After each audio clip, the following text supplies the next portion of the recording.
Imagine for a second that you were just sitting on your couch, scrolling through your phone. Like we all do 100 times a day. Right, exactly. And you see a political cartoon you agree with, or maybe it's a dense essay on social theory, and you casually hit retweet. Sure. It is something you've probably done a ton of times today alone. But this time, imagine that a few days later, your front door is violently kicked in by a dozen police officers. Oh, wow. Yeah. They raid your home, they confiscate your devices, and they just drag you away. I mean, that sounds like the opening scene of a dystopian thriller, right? Yeah. But for the subject of our deep dive into the source material today, it is a very harsh, very documented reality. It really is. Today, we are looking at the true, frankly surreal case of Dr. Chen Jingwan. He is a Chinese physicist who was sentenced to 20 months in prison for this incredibly vague crime of, quote, picking quarrels and provoking trouble. Yeah, and the sources we are working from today are, well, they're highly unusual. To say the least. Right. We have the actual legal indictments and court verdicts from China, and alongside those, we have an AI-driven scientific assessment of Dr. Chen's legal defense. Which he wrote from his prison cell. Yes, exactly. He calls it his blood letter. It's essentially a time capsule, meant for future readers, like us. So our mission today is to explore this fascinating, kind of unprecedented collision of two entirely different worlds. We are analyzing what happens when a scientist uses cutting-edge quantum physics, complex network topology, and the mathematics of chaos to basically defend himself against a rigid, pre-modern legal system. And before we get into the weeds, I do want to make something explicitly clear to you, the listener. The documents we are analyzing contain highly charged political claims, right? The court accuses Dr. Chen of attacking the national leadership, and Dr. Chen accuses the local legal system of being a, quote, judicial mafia engaged in political persecution. Right, heavy stuff. Very heavy. And we are taking absolutely no sides here. I mean, we are just impartially reporting the arguments contained in the source material to understand the intellectual and scientific framework of the case. Yeah, our focus is strictly on the collision of science and law. Exactly. So before we get to the physics, we have to establish the setup because the legal facts that forced Dr. Chen to use science as a weapon are almost absurd. They really are. So Dr. Chen is a PhD in physics. He literally spent his career studying nonlinear complex systems. And he was arrested for using a VPN to bypass China's firewall and retweet content on Twitter, which, is now X. Right. And the prosecution's core claim was that he intentionally spread false information that caused serious public order chaos. Okay, let's unpack that. Well, in Chinese law, picking quarrels and provoking trouble in cyberspace is treated as a result crime. That means the state has to prove that the defendant's actions caused an actual, objective, severe disruption to public order. But when you look at the evidence they used to lock him up, I mean, it is wild. The police combed through his accounts and found his retweets fell into basically 4 categories. Okay. Category 1 was art. So like a comic of an umbrella girl from the Hong Kong protest or a caricature of Xi Jinping. Right. Category 2 was pure emotional expression, like a photo of a candlelight vigil. Yeah. Category 3 was theoretical essays. So this included speeches by U.S. officials like Donald Trump and Mike Pompeo criticizing communism. And then category 4 was historical facts, like documents tracking the editing history of Mao Zedong's works. And the legal system labeled all of these things, art, emotion, political theory, they labeled them as rumors or false information. Which is crazy. It is, and Dr. Chen points out a fundamental category mistake here. I mean, art and emotional expressions, they do not possess a true or false value. You literally cannot scientifically prove a cartoon is a rumor. It's like arresting someone for breathing out carbon dioxide and charging them with single-handedly causing global warming. That is a great way to put it. You are taking a natural micro-level action and blaming it for a macro-level catastrophe. Exactly, because in law, there must be a definitive cause and effect relationship. The court stated his retweets caused serious public order chaos, but they provided zero evidence of actual offline riots. No data on digital panic. Right. No proof of network crashes. They simply declared the chaos existed and that he caused it. So the court essentially says, well, you made a mess. But Twitter is already a mess. I mean, it's a fire hose of conflicting information. How do you even prove what a mess is on the internet? Well, that's exactly the problem Chen faced. He's sitting in a cell facing a system that says he caused chaos, and because he is a physicist, he realizes he has to define what chaos actually means in a digital network. Right. And to do that, Dr. Chen invokes the CAP theorem. Okay, what's that? It's a foundational concept in computer science. It was coined by Eric Brewer in the year 2000. So KP stands for consistency, availability, and partition tolerance. Got it. Imagine a massive global database. Consistency means every user, everywhere in the world, sees the exact same data at the exact same time. Okay, makes sense. Availability means every time you click or refresh, the system gives you a response. It doesn't crash or hang. And partition tolerance means the system keeps working, even if parts of the network lose connection with each other. Which happens constantly. I mean, servers go down, undersea cables get damaged. Exactly. The CIP theorem mathematically proves that in any distributed system, you can only have two of those three at the same time. Oh, interesting. Because network partitions, that's the P, are unavoidable in the real world, systems are forced to choose between being consistent or being available. Yeah, and social networks definitely choose availability. I mean, they want you scrolling, they want the feed loading no matter what. Right. And when social networks sacrifice consistency, it creates a very specific user experience. Yeah.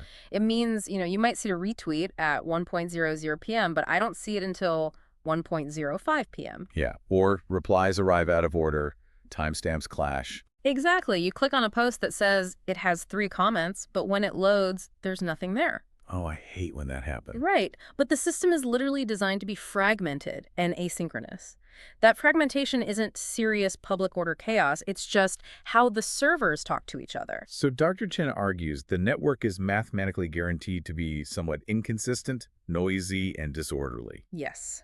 Chaos is the fundamental built-in physical property of a distributed social network. Okay, I follow the logic. Yeah. But if the system is naturally messy, couldn't someone still yell fire in a crowded digital theater and spark a panic? That's a fair question. Like, how does Chen prove that he didn't cause the chaos? Just because a room is noisy doesn't mean someone didn't set off a bomb in the corner, Well, separating the system's background noise from an individual signal is actually Dr. Chen's next argument. Because chaos is the structural property of the network, it is a legal fallacy to treat a system's natural state as a crime committed by a user. Right. But to address your yelling fire scenario, Chen brings in the physics of a retweet. He maps the social network to prove he literally didn't have the kinetic energy to cause a panic. Wait, he's facing 20 months in prison, sitting in a cell, and he's doing statistical mechanics to prove he didn't go viral. Yes, he literally mapped out the complex network topology from his cell. He models Twitter as a scale-free network, specifically using the Barabasi-Albert model. And the source documents show Chen had fewer than 100 followers. Most of them were inactive, like zombie accounts. His interaction rate, his likes and replies were practically zero. Yeah, that makes him what network theorists call an edge node. Okay. In a scale-free network, the distribution of connections follows a power law. So you have a tiny fraction of nodes, hubs that have millions of connections. Like state media, massive influencers, celebrities. Exactly. Then you have the vast majority of users who have almost no connections. To prove his isolated edge node couldn't cause an earthquake, Chen introduces avalanche dynamics and the Galton-Watson branching process. Okay, so we are moving from the structure of the network to how information actually travels through it. Yes. In complex systems, information cascades are modeled like branching trees. One person shares it, they branch out to 2 people who branch out to 4. Right. But there is a strict mathematical threshold for an avalanche to occur. We call this the average branching factor, represented by the letter M. Gotcha. For a retweet to cascade through the system, the average branching factor M must be greater than 1. So each post has to reliably generate more than one subsequent post. And because Chen was so isolated, his branching factor was nowhere near 1. His M was vastly less than 1. According to the Galton-Watson extinction theorem, if M is less than 1, the cascade is mathematically guaranteed to go extinct. It will die out almost immediately. Wow. Yeah, his transmission was in the deep subcritical zone. It's like accusing him of triggering a catastrophic avalanche by tossing a snowball, and Chen is using physics to prove that he threw it onto a completely flat meadow. I love that. Gravity, or in this case, the network topology, literally won't allow the momentum to build. He argued that charging him with causing serious public order chaos was charging him with a physical impossibility. Okay, but what if he had 1,000 followers? Or even 10,000? Would he have caused an avalanche then? Well, Or, wait, what if it wasn't just Chen? Let's say a million edge nodes like him tried to coordinate an attack, randomly dropping snowballs all over the mountain. Couldn't that break the system? Actually, no, and that's where this gets even weirder. Really? Yeah, even if a million users like Chen tried to coordinate, the network wouldn't break. To prove this, Chen brings in the work of physicist Reuven Cohen, who developed a critical threshold formula for network robustness. Okay. We use this to look at the resilience of the entire macro network. So Cohen's formula measures how much damage a network can take before it falls apart. Yes, and Cohen's formula proves a highly counterintuitive property of scale-free networks. They are incredibly robust against random disruptions. How so? Because edge nodes make up the vast majority of the network, random failures like users acting erratically, or a million edge nodes trying to cause a disruption, or those nodes being completely deleted, they almost never hit the hubs. Oh, I see. Because mathematically, if you pick a node at random, you are almost guaranteed to pick an edge node, not a hub. Exactly. Cohen's formula shows that you would have to remove almost 100% of the edge nodes to break the network's overall connectivity. That's insane. Therefore, Chen argued, even if his edge node was entirely deleted or, on the flip side, highly active, its impact on the macro system is statistically zero. So the probability of him causing system-wide serious chaos is practically non-existent. Right, unless the entire system was already in a highly unstable supercritical state. Like the structural integrity was already failing. Yes, but if that were true, the system itself is the cause of the avalanche, not the single snowball.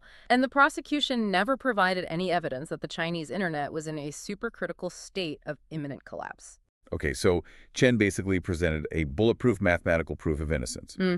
A literal formula showing his crime is a physical impossibility. Right.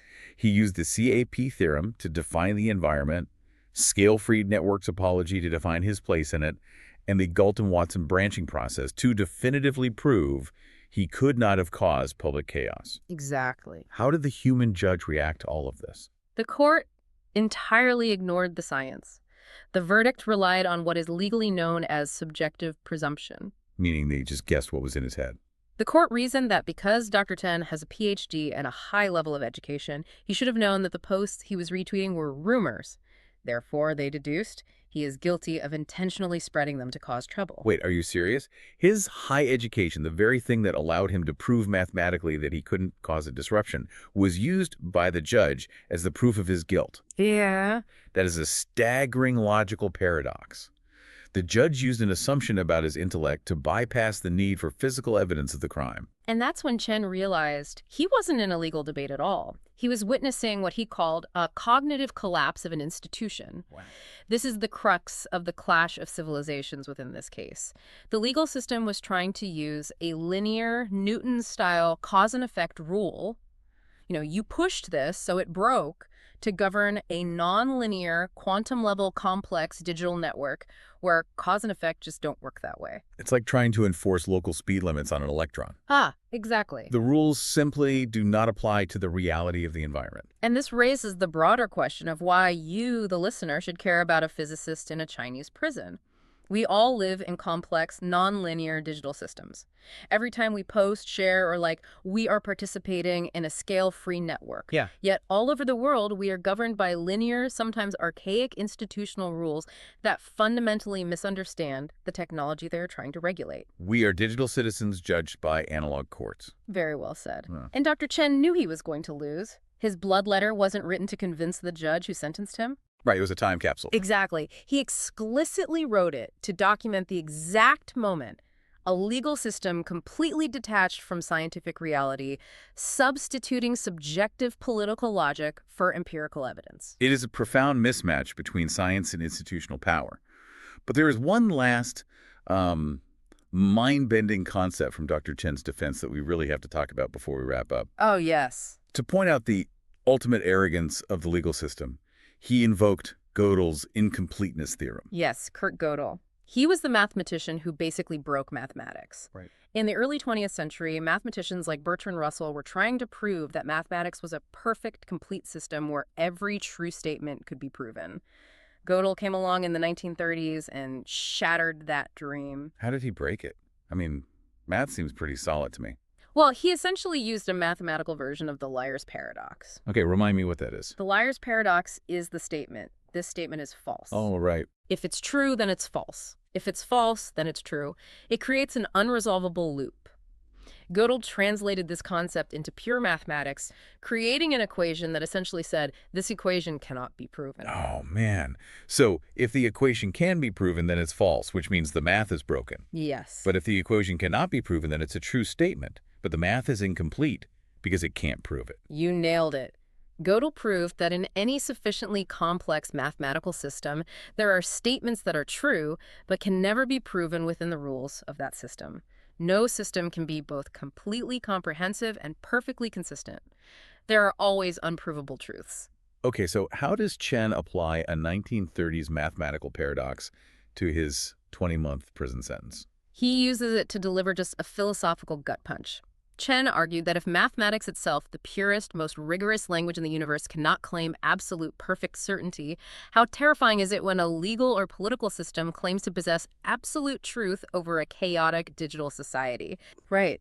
If math admits it has limits and unprovable truths, how can a human court claim the authority to perfectly categorize every single retweet as either an absolute truth or a criminal rumor? That is heavy. It really makes you ponder how your own digital actions are measured. It does. We are swimming in this sea of algorithms, branching factors, and network thresholds being policed by systems that don't even understand the water. Exactly. So the next time you casually hit retweet or share a cartoon, imagine your front door being kicked in not because you actually caused an avalanche, but because the people with the boots don't understand how a snowball works on a flat meadow.